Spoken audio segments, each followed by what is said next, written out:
مساء الخير. من زمن الأحلام النضرة ومن خنادق الوعي الملتزم، من ساحات القتال الضاري ومن بيروت المحاصرة بنيران العدو الإسرائيلي، بقي صوته حرا طليقا، وظلت أغنياته محلقة في الأعالي تبشر بالحرية الآتية لا محالة، وتمجد تضحيات الشهداء والمناضلين. ذهب بعيدا إلى منفاه الطوعي، لكنه بقي هنا في القلوب التي أحبته، وفي الوجدان الذي شرب موسيقاه، وفي الحناجر التي تصدح بأغنياته وهي لا تدري أحيانا أن صاحبها فنان ومناضل يدعى ويليام نصار. ويليام نصار يجلس على كرسي خليك بالبيت أخيرا بعد أن علت أغنياته مرارا في هذا الاستوديو بأصوات الذين أحبوا على طريق فنه الملتزم. مساء الخير وأهلا وسهلا ويليام باستوديو خليك بالبيت. مساء الخير ومبسوط كتير بلقائنا اللي اجى بعد طول غيبة يا زاهي. يعني كنا نتمنى يحصل قبل، ولكن أن تأتي متأخرا خير من أن لا تأتي أبدا. صحيح. كما يقال. اسمح لي طبعا بعد استئذانك أنه هذا اللقاء الليلي نهديه إلى الأسرى الفلسطينيين والعرب في سجون الاحتلال الإسرائيلي، نهديهم هذا اللقاء، ويعني سنبدأ بأغنية منك مهداة لهم، وهي الأغنية الشهيرة كلمات نجيب الرئيس يا ظلام السجن.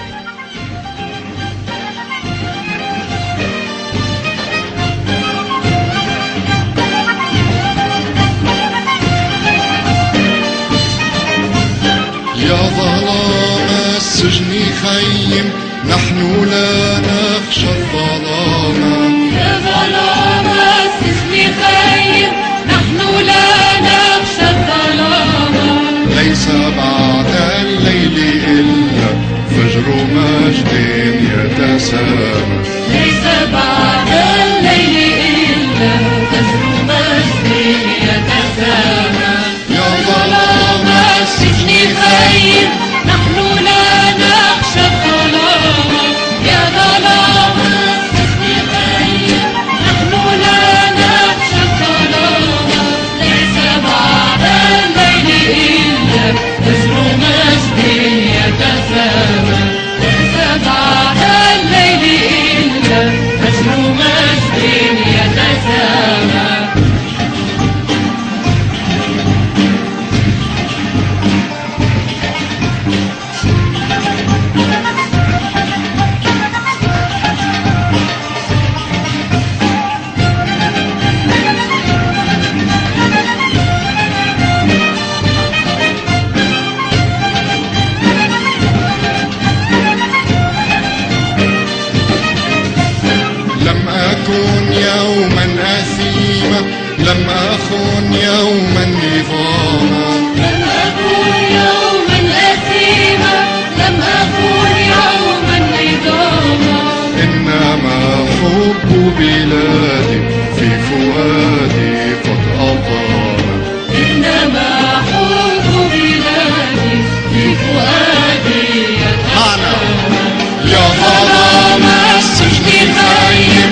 وتعاهدنا جميعا يوم أقسمنا اليمين وتعاهدنا جميعا يوم أقسمنا اليمين لن نخون الأرض يوما واتخذنا المجد دينا لن نخون الأرض يوما واتخذنا المجد دينا وتعاهدنا جميعا يوم أقسمنا اليمين وتعاهدنا جميعا يوم أقسمنا اليمين لن نخون الأرض يوما واتخذنا المجد دينا لن نخون الأرض يوما واتخذنا المجد دينا يا ظلام السجن خير نحن لا نخشى الظلام يا ظلام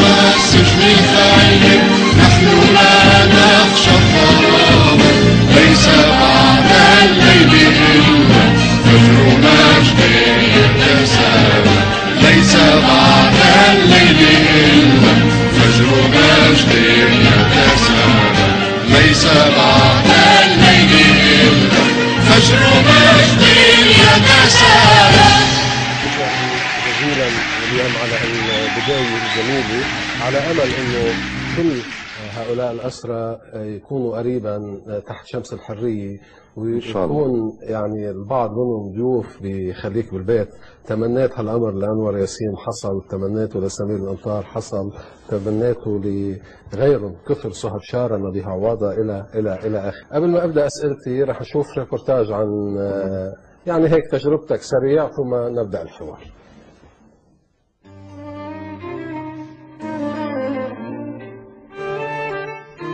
مؤلف موسيقي ومغني سياسي، صوت الكفاح من العام 1982. أعماله قيمة فنية وإبداعية عالية جدا، أما موسيقاه فعالم من التعبير والهدوء الذاتي الذي أتقنه ويليام نصار منذ نعومة أظافره. في فترة السبعينات صار في مظاهرات بلبنان طلابية. كنت صغير وقتها بس كنت حشوري اطلع بالمظاهرات واحفظ الهتافات. في زمن البدايات كان الالتزام ضرورة لتخطي الحرب والموت والتطرف والمآسي، ولكن الموسيقي ويليام نصار جعل من أنغامه سلاحا للتغيير الاجتماعي والسياسي. شاركت مع المدافعين عن بيروت وقتها بجيتاري، نروح على المواقع القتالية، على المحاور المواجهة لجيش الاحتلال، ونعمل حفلات للمقاتلين. انطلاقته الأولى كانت مع جمهور اليسار، أما اليوم فجمهور عريض يردد يا ظلام السجن خيم، حبيبة المقاومة، وعلى طريق عيتات. على طريق عيتات يمي قطعوا صلاتي، قطعوا صلاتي. مؤلفاته وإصداراته عديدة، كما شارك في مهرجانات موسيقية دولية ونال جوائز عدة. كفاية اليوم ضيعت القضية وغابت عنها فلسطين، من بين قلة ظل ويليام نصار يستمر ويواجه. اليوم همي الأساسي بطل الموضوع الفكري أو العقائدي، خليني أسميه. الهم الأساسي اللي عندي هو فلسطين، إنه يا عمي هيدي فلسطين بالنهاية،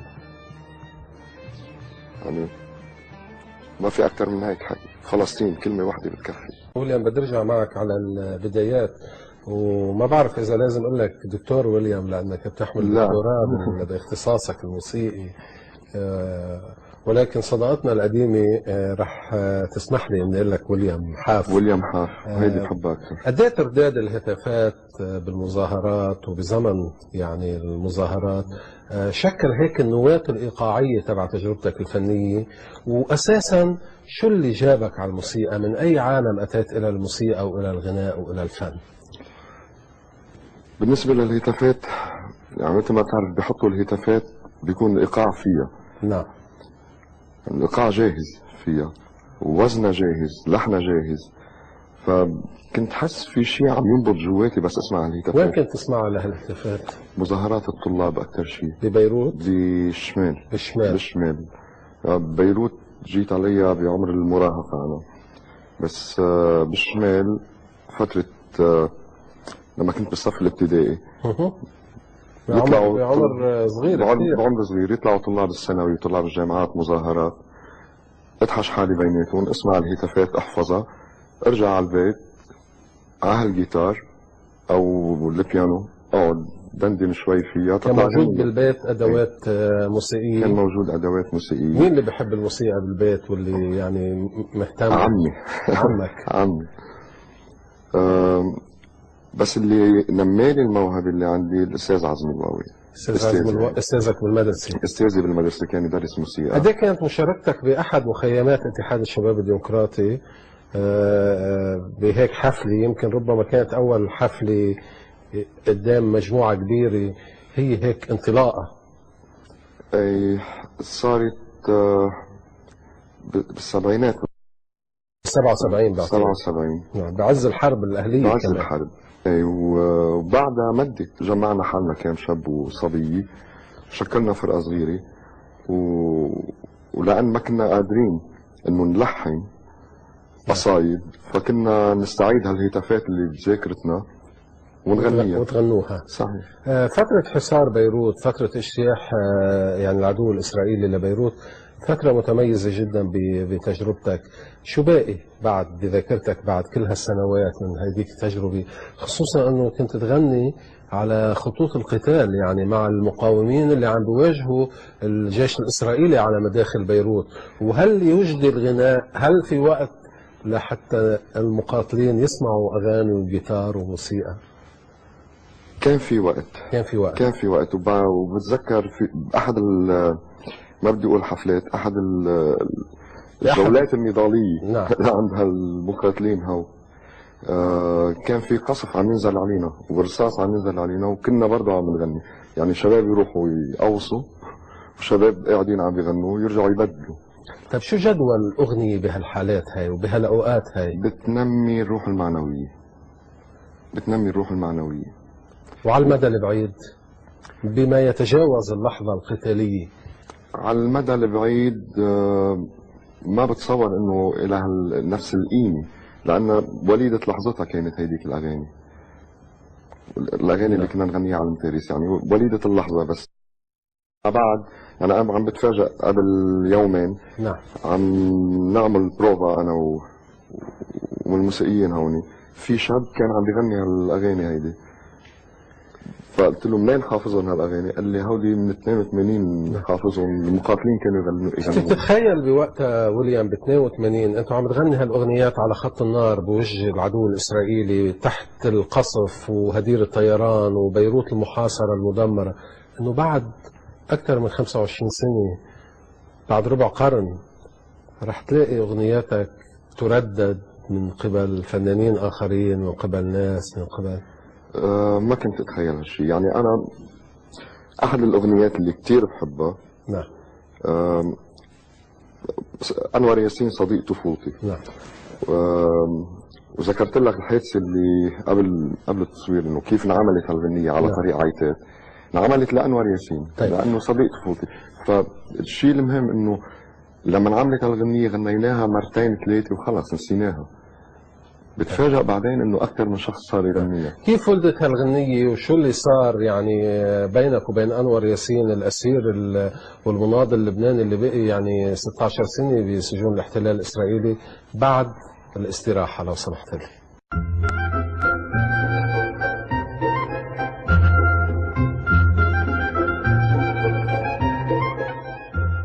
مشاهدينا نتابع خليك بالبيت مع الفنان دكتور ويليام نصار، وكنا حكينا قبل الاستراحة انه اغنيتك الشهيرة على طريق عتاد ولدت بظرف معين ولها علاقة بأنور ياسين.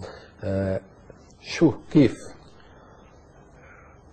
كان عندي حفلة بالشوف. نعم. أنور ياسين طلع معي. أي سنة تقريبا هاي؟ مش ذاكر اي سنه. يمكن 85. ايه هي 85 86 86. طلع انور ياسين معي عم يوصلني على الحفله على اساس يبقى معي ويرجعني على بيروت. خلصت الحفله وين انور؟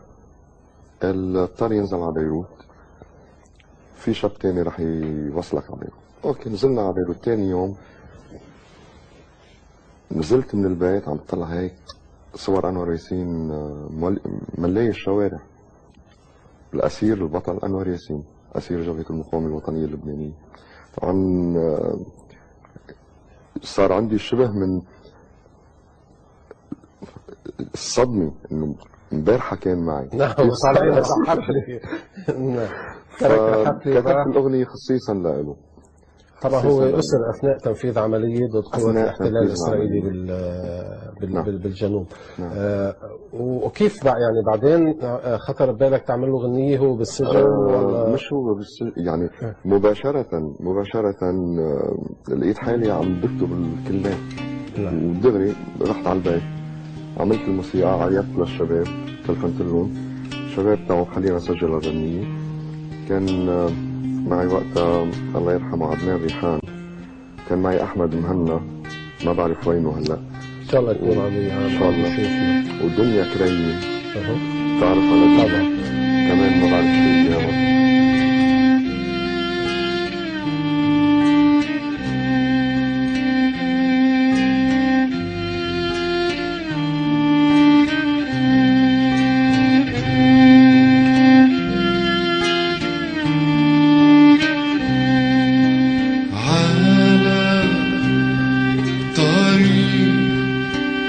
عيتات يمي قطعوا صلاتي،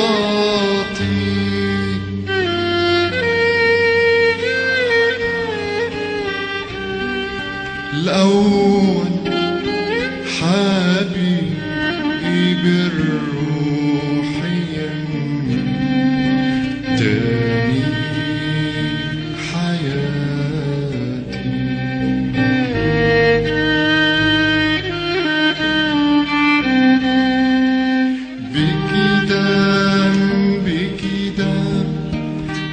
بكدام أنور، بكدام حبيبي،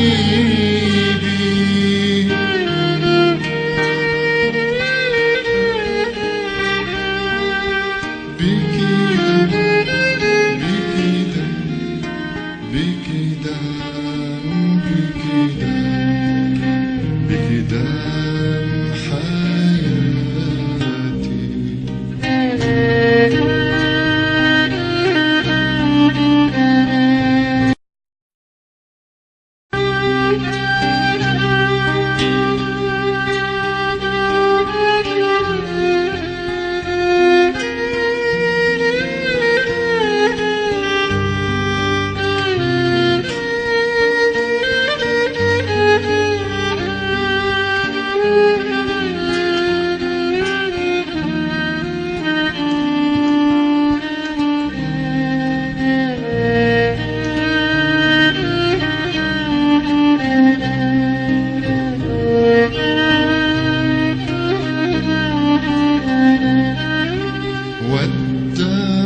ودعوني وراحوا يمي صوب النبطي،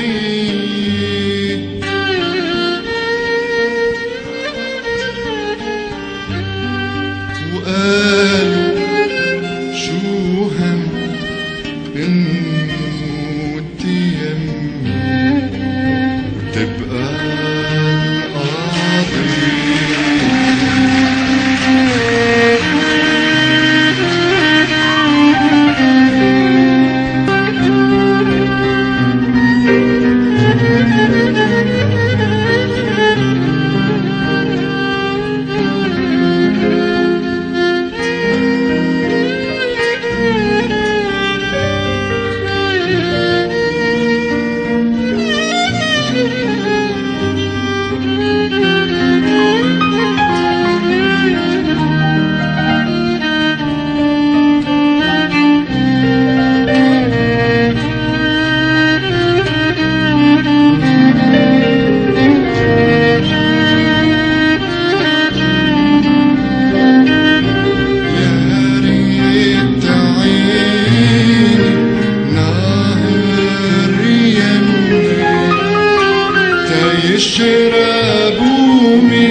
قلتلك أشواقي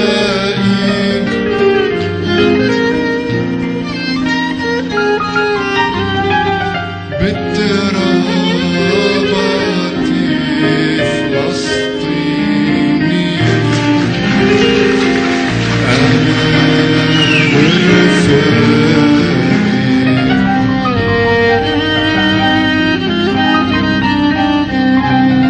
ونحنا شفنا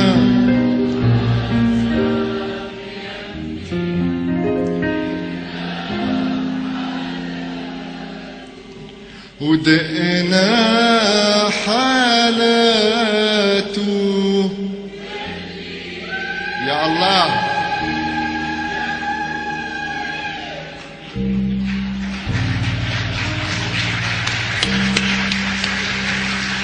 يا عدم حياتي بكي دم بكي دم بكي دم حسن بكي دم. طبعا واللي نسي جمول، جمول يمكن اليوم في يعني كثير مشاهدينا ما يعرفوا، يفتكروا انه اسم شخص جبهة المقاومة الوطنية اللبنانية، هي اختصار لجبهة المقاومة الوطنية اللبنانية اللي انطلقت ب 16 ايلول سنة 82 بذكرى مجازر الثورة فيه. نعم، بمبادرة آنذاك من حزب الشيوعي اللبناني ومنظمة العمل الشيوعي اللبنانية.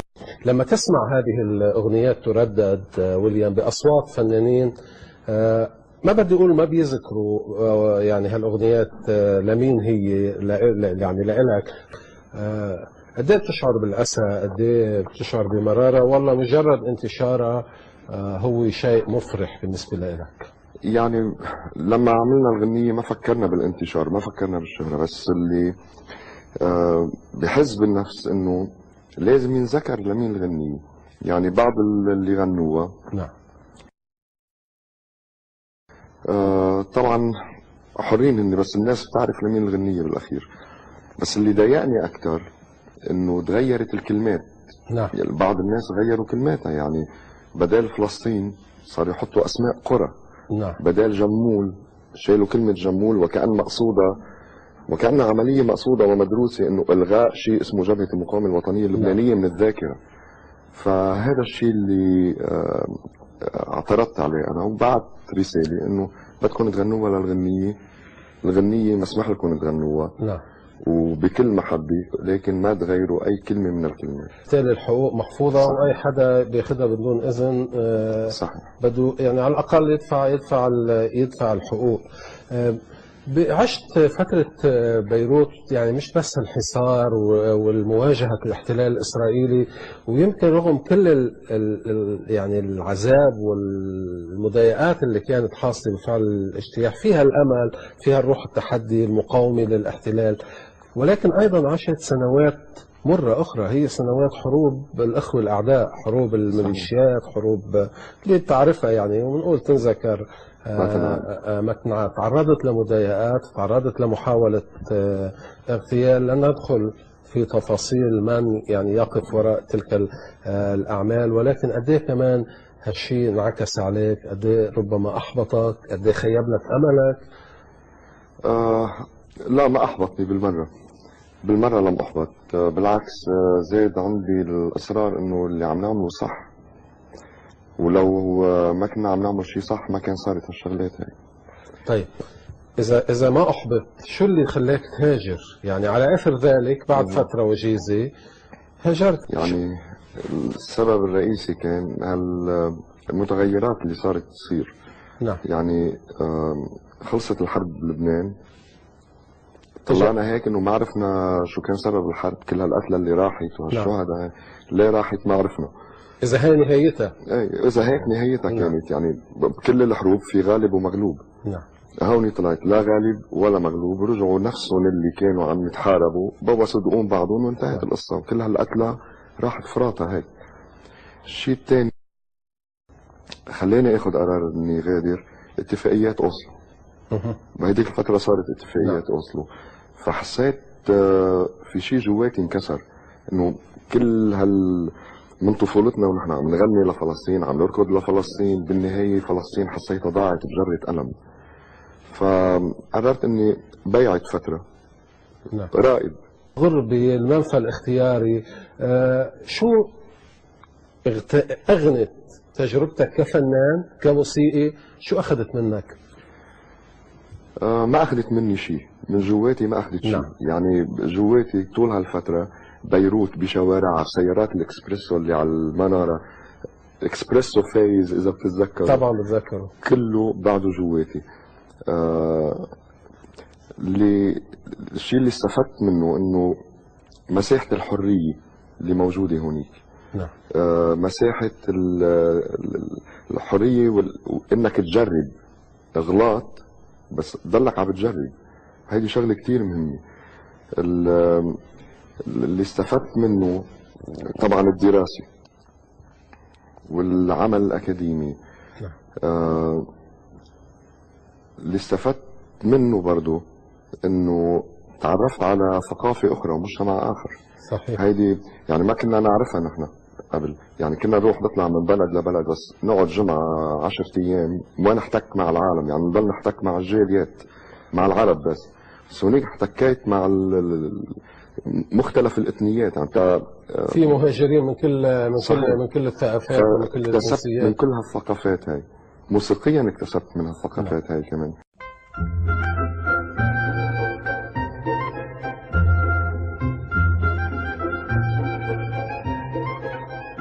حضرتك لا زال في الحزب الشيوعي؟ اي حزب احترمه جدا واقدره جدا واقدر مناضلينه. طب برأيك هل الفنان لازم يكون حزب الفنان، ولا الفنان الأفضل لا له كفنان ولحريته الفنية وأفضل للقضايا اللي حاملها إنه يكون مستقل وهو حزب بحد ذاته الفنان؟ ليك بالنهاية لازم تنتمي لشيء. هل يمكن فصل الفن، الموسيقى والأغنية بشكل خاص، بما أنه عم نحكي معك عن السياسي وعن القضايا الاجتماعية؟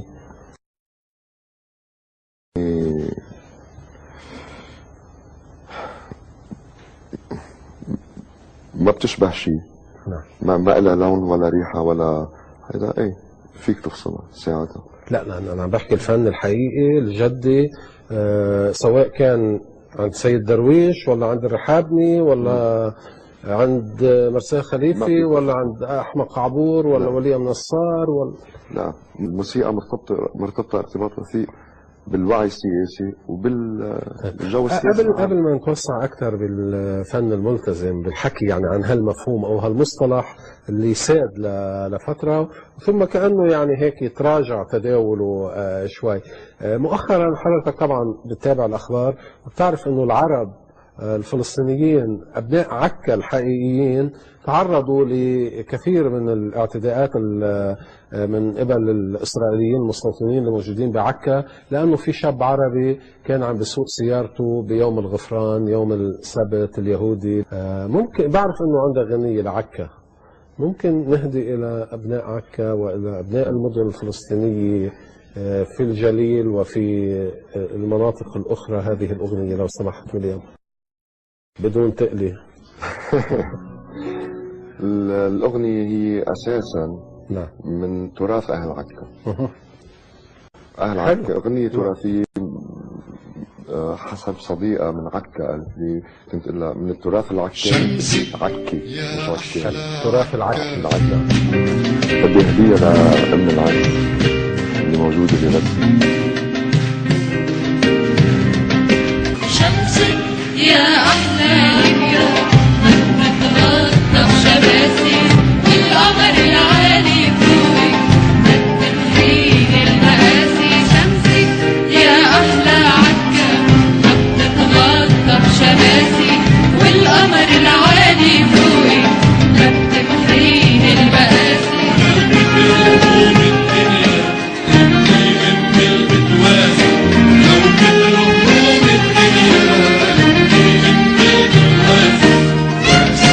يا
نار إحساسي لو كتر هموم الدنيا عالكائن بالواسي واسي واسي واسي عدى على راسي واسي واسي واسي عدى على راسي واسي واسي واسي عدى على راسي واسي واسي واسي عدى على راسي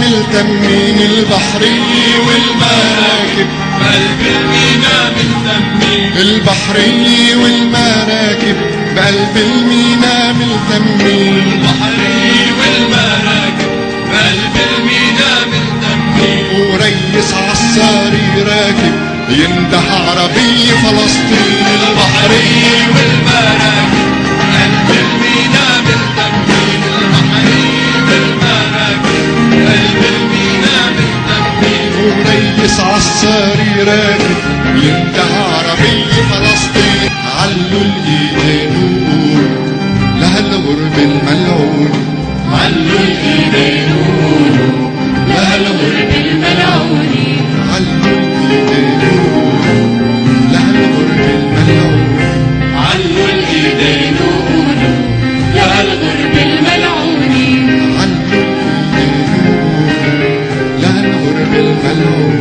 علوا الايدين وقولوا لهالغرب الملعون علوا الايدين لهالغرب الملعون علوا الايدين وقولوا لهالغرب الملعون ومش رح نترك هالمينا لو ضاعت المراسي ولو كبروا هموم الدنيا عالكائن بالواسي مش رح نترك هالمينا ولو ضاعت المراسي ولو كتروا هموم الدنيا عالكائن بالواسي واسي واسي واسي عدى على راسي واسي واسي واسي عدى على راسي واسي واسي واسي عدى على راسي واسي واسي واسي عدى على راسي واسي واسي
أشياء جميلة نادرة مش مألوفة كتير، مش موجودة ومكررة ومستهلكة مثل معظم الأشياء اللي نسمعها.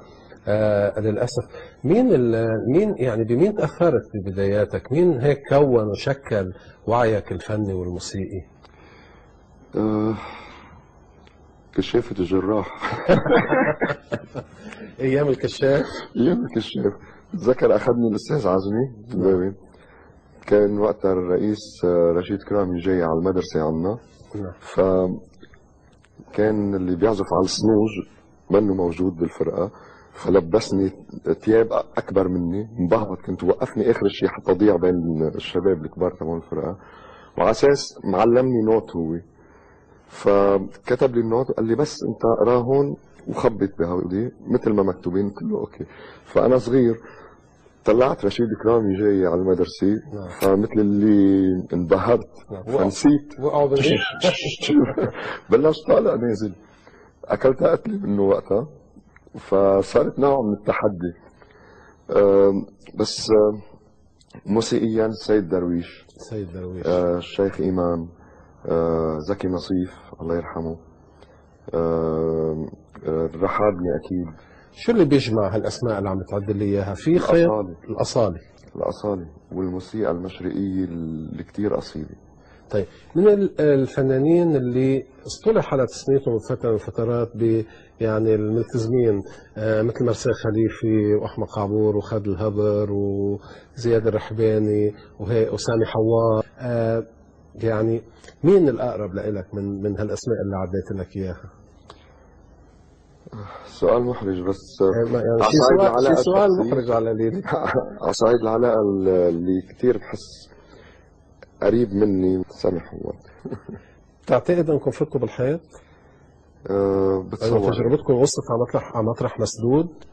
لا، بس القضايا اللي حاملينها قضايا صعبة وعلى طول في حيطان قدامها، بس عم نضل فايتين، عم نقدر نزيح على الحيطان شوي. بس عم توصل غنيتكم تروح على الجامعات، في كتير طلاب صحيح. صبايا وشباب عمرهم 18 و19 سنة بيعرفوا الأغنيات اللي عملتوا من هيدي الحيطان اللي عم تتكسر، هيدي الحيطان اللي عم تتكسر. طيب، هل الأغنية اللي سميت أغنية ملتزمة مرتبطة أحيانا بظروف معينة، تولد من قلب حدث، من قلب هيك مأساة كبيرة، معاناة كبيرة؟ مش شرط. لا. طيب، سواء ولدت من قلب يعني المأساة أو لا، ولكن هل نوع من الغناء مش مرتبط بمراحل؟ يعني هل هو صالح لكل زمان ومكان، أم بيتراجع بيخفت مع خفوت القضايا وتراجع الهبات القوية؟ أنا برأيي مثلا خود بدي أعطي مثل غنية ريتا أو جفرة أو هيفا. نعم. ما بتصور انها في لوحة، ما بتصور انها اغنية مرحلة، حتى لو انعملت بمرحلة معينة، بس على القليلة هاي الاغاني هي اغاني شكلت ذاكرتنا، فما بتصور انه ممكن يطلق عليها لقب اغاني المرحلة. اناديكم منا اغنية مرحلة، في الضفة منا اغنية مرحلة، يا ظلام السجن خيم منا اغنية مرحلة.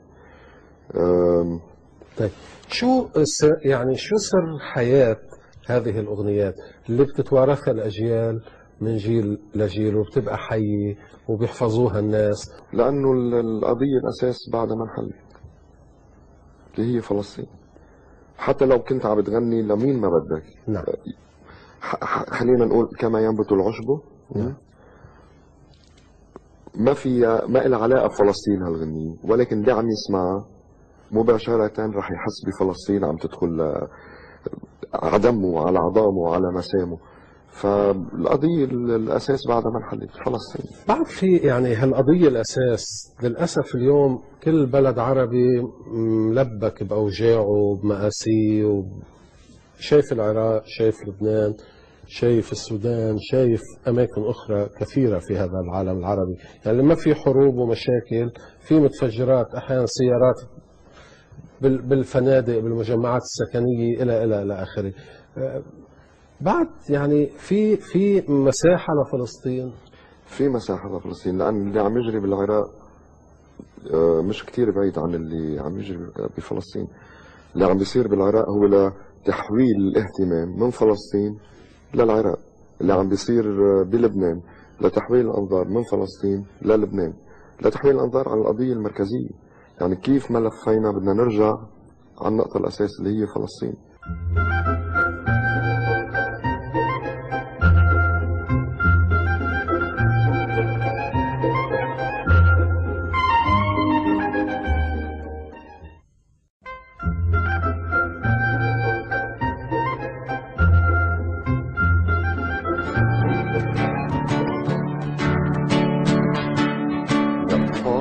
كل العالم يا حلوين، يا أطفال قانا وبغداد وفلسطين، يا أطفال كل العالم يا حلوين، يا أطفال قانا وبغداد وفلسطين، بدها أمريكا تمحي كل ضحكاتكم ما تقدر، بدها أمريكا تطفي كل بسماتكم ما تقدر، بدها أمريكا تمحي كل ضحكاتكم ما تقدر، بدها أمريكا تطفي كل بسماتكم ما تقدر، ما تقدر الظلمات يسد الروادين، حلوين ومهما يطول الليل حلوين، حلوين والله حلوين.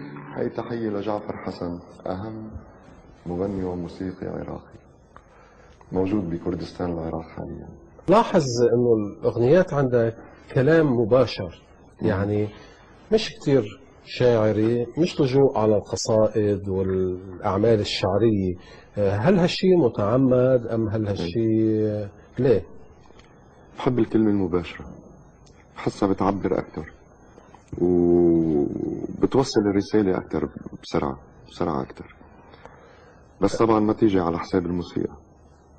الموسيقى يعني برضه بهتم بالموسيقى. يعني بعد غيبة 18 سنة هالمشوار اللي جيته شجعك، يعني لقيت فيه محفزات ومحرضات، الأسباب اللي خلتك تبعد كل هالقد ما عادت موجودة، شو يعني؟ بعدها موجودة الأسباب اللي خلتني غادر، لكن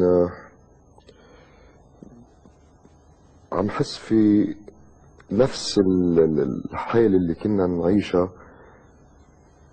موجودة حاليا بوسط الشباب، بوسط الطلاب. نفس الحماس بعده موجود، نفس الحب والتطلع للتغيير بعده موجود. بتحس انه بلش شوي تتراجع هالموجة الأغاني الاستهلاكية والأغاني السطحية اللي سميتها بلا طعم وبلا لون وبلا ريحة، كأنه الشباب الجدد الأصغر يعني اللي تحت العشرين وبداية العشرينات عم فتشوا على شيء ثاني، على شيء حقيقة أكثر، على شيء جدي أكثر. صحيح، ولمست هالشيء ولمسته أكثر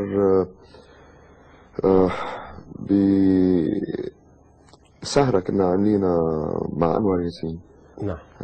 كان في كمان مجموعة شباب وصبايا قاعدين، إنه عم بتفاجأ في أغاني لإلي أنا ناسية عم بيغنوها يذكروني فيها. ايه في هالعطش للنوع من الاغاني، يمكن اكثر اغاني عم بتهزه من جوا هو موضوع فلسطين. برجع لنفس النقطة، وكأن في عطش للعودة للمنبع الأساسي لفلسطين، وكل القضايا الأخرى قضايا فرعية. نعم. على الأقل بلكي فلسطين ترجع بتوحدنا، ترجع بتلمنا وبتنتشلنا من المستنقعات الطائفية والمذهبية والمناطقية اللي غرقانين فيها. صحيح. طيب بالمقلب يعني بالاتجاه الآخر، شو سر علاقتك ببيروت؟ قريت لك هيك كلام عن بيروت بمقابلة يمكن أو محل، حسيت في علاقة خاصة بينك وبين هالمدينة. بيروت مثل ما شكلت ذاكرتي شكلت ذاكرتك إذا طبعا. اكسبريسو فايز المنارة، اكسبريسو مصطفى اللي على الروشي، الويمبي، المودكا، شي أندري، شارع الحمراء، البوياجي، بيعيل يا نصيب، هاو كلياتهم شكلوا ذاكرتي. بيروت كنت حس الحيطان تبع المدينة حسها عم تحكي معي، حسها بتعرفني وبعرفها. يعني بتذكر صار في فترة من الفترات حفظت بعض الحيطان بالمدينة انه هون في خربوشة هيك صغيرة على الحيط، هون في نقرة على الحيط. بعد بيروت موجودة جواتي، بس بيروت اللي شفتها اليوم مختلفة كليا، مختلفة كليا. بيروت اللي برا غير بيروت اللي جواتك. صحيح. بس ما بتعتقد انه بيروت اللي جواتك كمان موجودة لو حكيت مليح، لو فتشت مليح؟ بزواري بالفقراء، ايه، مع بياعين العلكة وبياعين اليانصيب، ايه موجودة فيهم. الأغنية المقطوعة الموسيقية تنفع الفقراء وبياعين العلكة وبياعين اليانصيب؟ شو بتقدم له؟ صدقني إذا بقول لك الإنسان الفقير بيستمتع بالموسيقى وبيفهمها أكثر من الإنسان خلينا نقول البرجوازي أو الرأسمالي، لأنه برأيي أنا الرأسمالي أو معلش لو بدي أحكي هيك، إنه الموسيقى عنده هي برستيج مش أكثر. لا ما عندي شك، عم اقول لك انه الفقير بيستمتع وبحس فيها وبيعيشها، وعشناها وياما عشناها. بس سؤالي انه هل تخدم قضاياهم وكيف؟ يعني كيف؟ موسيقى كموسيقى كمجرد قطعة موسيقية ما بتصور انه ممكن تخدم بشكل مباشر، ولكن تخدم بشكل غير مباشر. انه مثل لما تسمي مقطوعة المسيح الكنعاني مثلا، نعم، او لما تعمل مقطوعة تسميها نبيذ قانا، يسألوك شو يعني نبيذ قانا، تقول لهم الدم اللي سال من شهداء قانا الأطفال اللي استشهدوا. ايه بتخدم برا كموسيقى، بتخدم برا، بس عنا لا مجرد مقطوعة موسيقية عم تنسمع. بس الأغنية السياسية بالأساسية اللي بتخدم القضايا. أيضا إلى جانب يعني العمل الموسيقي كان لك أعمال ونشاطات متعددة، وكلها عم بتصب بالإطار النضالي لأجل ولخدمة القضية الفلسطينية. قبل ما نحكي عن العودة إلى بيروت، أسست وترأست تحرير مجلة عيبال. شو يعني بدك عيبال الشغل الصحافي؟ لا شو كان؟ لا، اتفقت أنا ومجموعة من الشباب والصبايا اللبنانيين، فقررنا أنه نعمل هيك مجلة شبيهة لمجلة الناقد. اللي كان يصدرها الأستاذ رياض الرئيس. فأصدرناها ب3 لغات، العربي الإنجليزي الفرنسي، وصنفت من خلال MBNC إن أفضل مجلة فكرية تصدر عن إثنين. ضلينا نصدرها لسنة 2001 لحين ما صارت سبتمبر 11 سبتمبر وقفناها. وقفتوها أنتم ولا أوقفت؟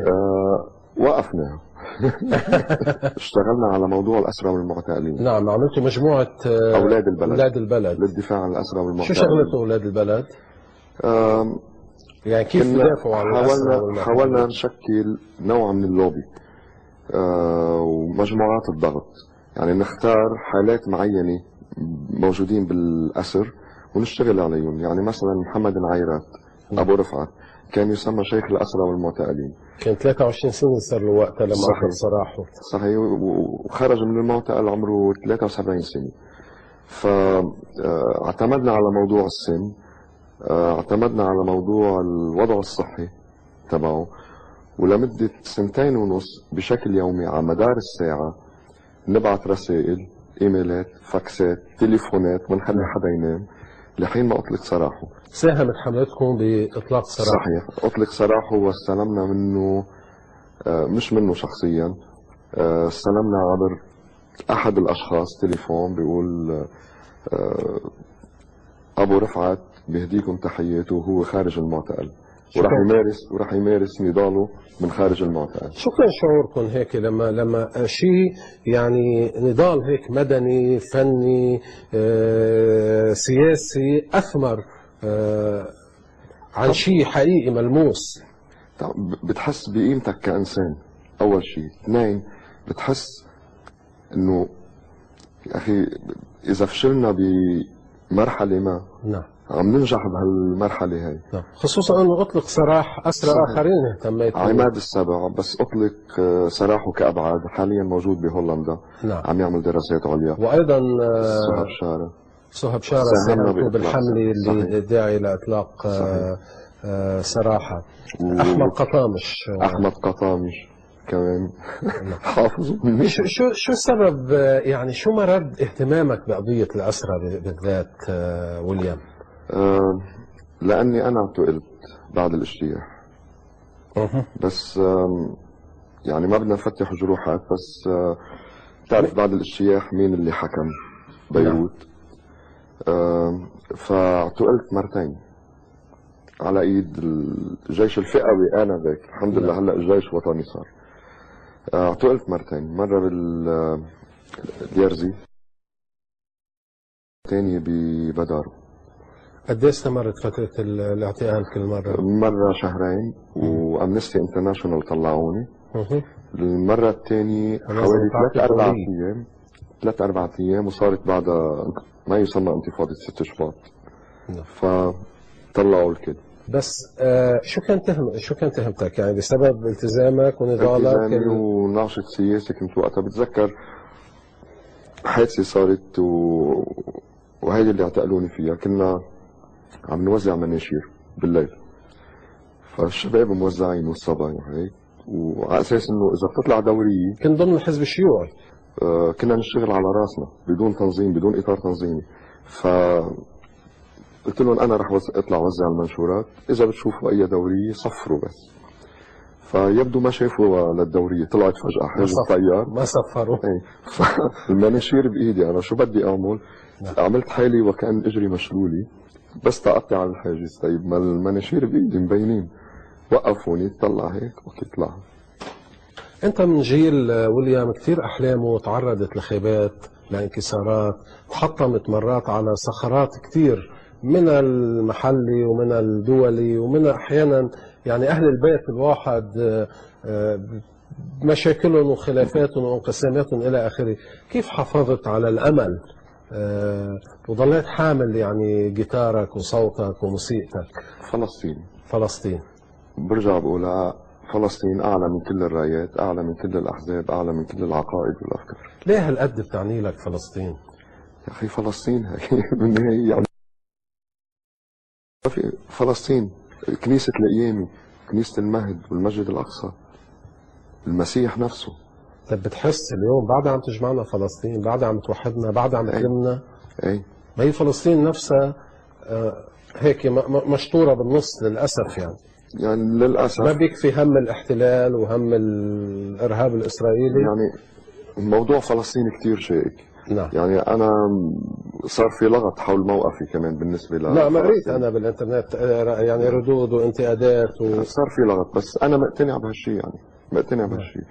وبالنهايه يا اخي اوكي، الجماعه هوديك اللي بغزه ربحوا الانتخابات ديمقراطيا، خليهم يحكموا، خليهم يغلطوا، خلي الناس تحدد بعدين اذا بدهم اياهم مره ثانيه او لا، بس مش نعمل هالاشتباكات خلينا نقول انه كل واحد بيحب فلسطين، بيتمنى لها وحدة الحال، بيتمنى لها انه المصالحة بين ابنائها وبين فصائلها وبين اطيافها السياسية. فلسطين حلوة بتنوعها. صحيح. يعني بدي اشير لشغلي انه يا اخي الاسرائيليين بيختلفوا على كل شيء بما فيهم اليسار الاسرائيلي. نعم. بيختلفوا على كل شيء الا على وجود دولة اسرائيل. نحن العرب نتفق على كل شيء الا على فلسطين كيف بده يكون شكلها. ويليام رفعت يعني كمغني موسيقي ومغني، ولكن اللي انتشر اكثر هو الاغنيات، وهذا طبيعي على كل حال خصوصا ببلادنا. يعني بعد الاغنيه اكثر ارتباطا بالكلمه، ولكنك يعني في اهتمام بالموسيقى اكثر من اهتمام بالاغنيه. هالشيء مش بس عم يحصل معك، يعني مسيح خليفه في يعني جدل حول هالموضوع معه. زياد الرحباني نفس الامر. شو القصه يعني؟ ليش بيروح الفنان بيلحق الموسيقى اكثر من الاغنيه، بينما الاغنيه هي مطلوبه؟ الناس بدهم اغانيكم. أكثر ما بدهم يمكن مقطوعاتكم الموسيقية. الموسيقى وسيلة تعبير عن ذاتك. نعم. يعني في شيء بدك بتقوله بالموسيقى، يعني مش رح تقدر تقوله بالكلمة. الكلمة خلص موجودة مركبة وجاهزة، ما فيك تغير فيها شيء، فبتصير انت بتحط لها التعبير الموسيقي لهالكلمة. بينما الموسيقى بتحكي عن اللي جواتك انت، يعني شو حاسس انا، شو بدي اقول، اذا ماني قادر اقوله كتابة قادر اقوله بموسيقى. الشيء الثاني انه وين بدك تعمل اغنية برا لمين يعني؟ لمين؟ انه بدك تدعي المجتمع الامريكي ويهبوا ويقلبوا النظام؟ لا. طب هل لأن كمان ممكن يكون إحساسك خلال إقامتك يعني ببلد غربي إنه الموسيقى لغة كونية ما بدها ترجمة، ما بدها بتوصل لأي متلقي سواء كان جاي من الشرق من الغرب من الهند من السند؟ في عندي هون يعني نوع من التعليق حول الموسيقى لغة عالمية. لا، الموسيقى منا لغة عالمية. منا لغة عالمية. منا لغة عالمية. كل بلد، كل قومية، كل إثنية وكل أمة من الأمم إلى لغتها الخاصة فيها موسيقيا. بس مثلا خذ الموسيقى الصينية مثلا. نعم. ما فيها بدك يعني إحساس خاص لتقدر تستوعبها. نعم. الموسيقى اليابانية نفس الشيء، الموسيقى التركية ربع الصوت، الموسيقى العربية، الموسيقى اللاتينية. يعني كل موسيقى لها هويتها الخاصة فيها. عديت لي يعني الفنانين اللي عديت لي اياهم انه هيك اثيرين بالنسبه لك كلهم شرقيين، والآلة اللي يعني بتلعب عليها موسيقى آلة غربية مفارقة فيها شوي. بس أنا بحس بارتياح مع الجيتار، يمكن لأن أول ما بلشنا نغني ونعمل حفلات كنت على الجيتار فصاحبتني. بس لا، مش شرط اساسي انه الجيتار، يعني هلا عم بعزف بيانو مثلا، عم بعزف عود بزق ما شاء الله. بحب البزق، بسبع الآلات مش الكارات، بس البيانو والبزق هو اساسيين. ويليام، انا كثير يعني سعدت بوجودك بخليك بالبيت، ومثل ما قلنا هاللقاء كان لازم يحصل من سنين، ولكنه المهم انه حصل، وهو مهدى مثل ما قلنا ببدايه الحلقه الى الاسرى الفلسطينيين والعرب بسجون الاحتلال الاسرائيلي، ورح نختمه باغنيه منك لذكرى صبرا وشتيلة ولبيروت، وتحيه لبيروت بنفس الوقت. بدي هاي الأغنية للشعب الفلسطيني بالمخيمات، بس هي بالأساس انعملت لذكرى مجزرة صبرا وشتيلة.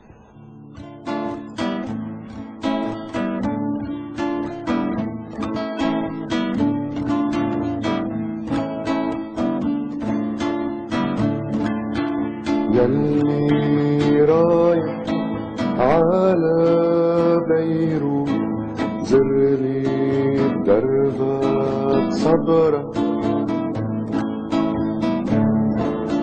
وإلا لغربي مش راح بالطول، يمكن نرجع بكرة.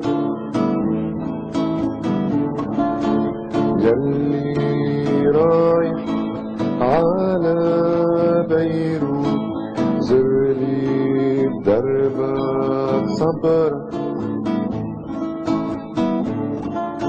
وإلا لغربي مش راح بالطول، يمكن نرجع بكرة. وهذا وعد الحرية ورفاقي بدمهم سجال، ويلي حبي يا صبرا يخبي سلاح جوا جراحه.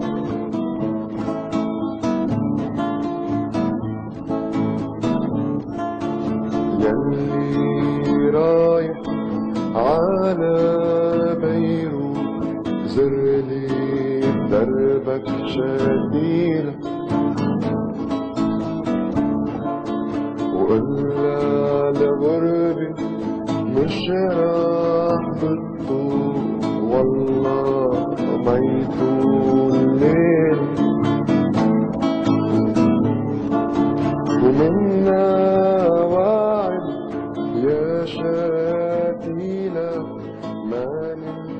منسايا. يعطيك ألف عافية وألف شكر ويليام على وجودك بخليك بالبيت. بتمنى لك التوفيق. شكرا كثير لك. شكرا لجميع المشاهدين اللي تابعونا الليلة. بتمنى مثل العادة تتابعونا الأسبوع الجاي. تصبحوا على ألف خير.